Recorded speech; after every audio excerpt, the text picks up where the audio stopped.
evening and welcome to Tucker Carlson Tonight. Looking back, January of 2017 seems like another age. So much has happened in the years since then. But in other ways, not that much has changed at all. Donald Trump had not even taken the oath of office yet. But by the first week of the new year of 2017, in case you don't remember, permanent Washington had already committed to destroying his presidency. And Trump seemed to know it. A little after 8 p.m. on the night of January 3rd, 2017, the president-elect wrote a tweet. He took a veiled dig at U.S. intelligence agencies for their handling of the then newly initiated Russia investigation. At pretty much the same moment, Senator Chuck Schumer of New York was arriving at MSNBC's Midtown Manhattan studios. He went to the set, and the anchor of the show he was on that night, Rachel Maddow, pulled up Trump's tweet on a screen, live on TV, and asked Chuck Schumer to comment on that tweet. Now, Schumer hadn't seen the tweet before, of course. He couldn't have known it was coming. For one of the most calculating politicians in Washington, it was a rare, unscripted moment. And so for the first time in a long time, Chuck Schumer just went with the unvarnished truth. Watch what he said. Let me tell you, you take on the intelligence community, they have 6 ways from Sunday at getting back at you. So even for a practical, supposedly hard-nosed businessman, he's being really dumb to do this. So Schumer went on to say he didn't know exactly what the spy agencies would do to Donald Trump as punishment for being dumb enough to criticize them in public. But he warned, and this is a verbatim quote, "From what I am told, they are very upset about how he has treated them and talked about them," end quote. Very upset. Got it? There's no mistaking what that was. That's a threat issued on live television with grave seriousness by a politician who's been in Washington long enough to know that it's absolutely real. In the end, Donald Trump ignored it, or more likely he decided to defy it. Day after day, he gave the finger to the permanent Washington establishment, often on Twitter, sometimes at press conferences, but always with unmistakable relish. Trump acted like a man who'd won an election in a democratic country. He seemed to feel free to say exactly what he really thought. He didn't appear to believe that the intelligence agencies had veto power over his agenda. In 1,000 different ways, the new president refused to bow. And for that crime, more than any other crime, he was punished, most recently by the manufactured Ukraine scandal. The intel world, meanwhile, has become increasingly defiant. Just yesterday, former CIA Director John Brennan expressed outrage that anyone would dare impose oversight on the intelligence agencies that secretly oversee our lives. I'm supposedly going to be interviewed by Mr. Durham as part of this non-investigation.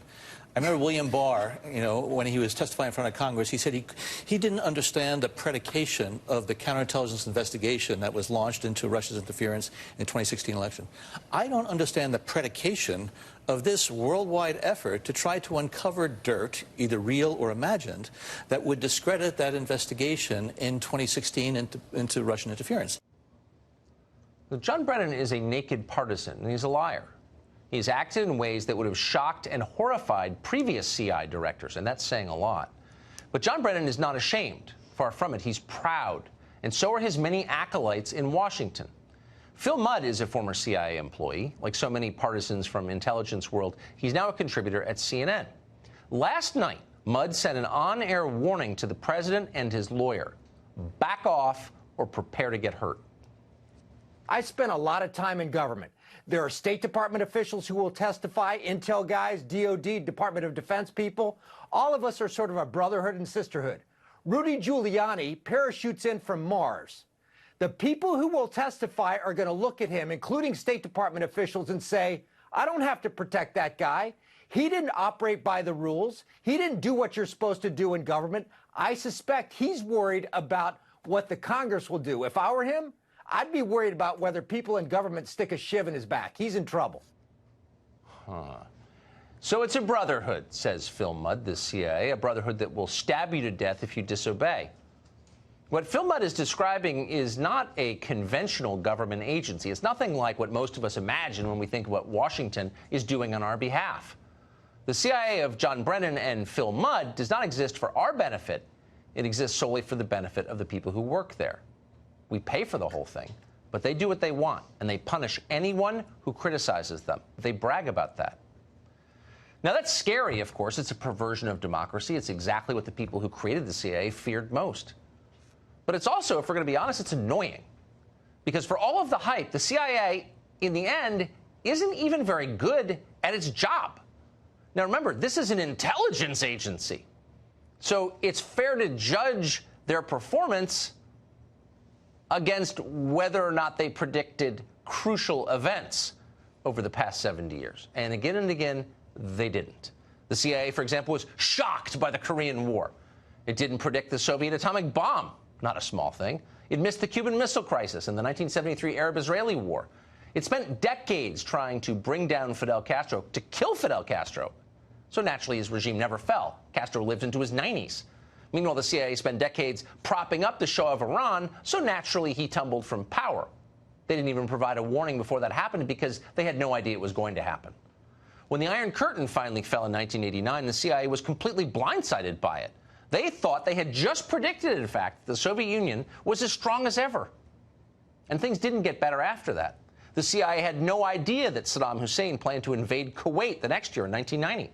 They were totally surprised by India's atomic bomb test 8 years later. By 2003, they were totally confident that Iraq had weapons of mass destruction.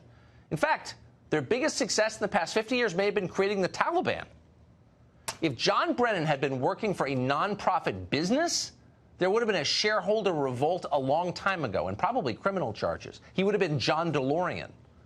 But because it's a secretive government agency, the CIA has not been restrained. In fact, it's only become more powerful and more autonomous.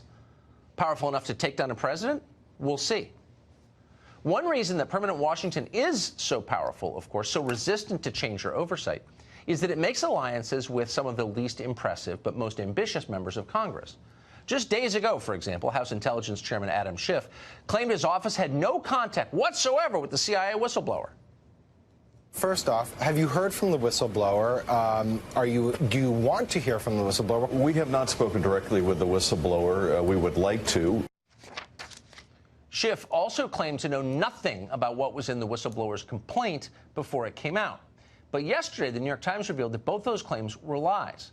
Schiff apologized in a way, saying that he, quote, should have been much more clear. Right. Schiff now admits his office spoke to the whistleblower, who, by the way, we learned tonight is a registered Democrat, but insists his office did nothing to shape the complaint itself. But why would we believe that at this stage?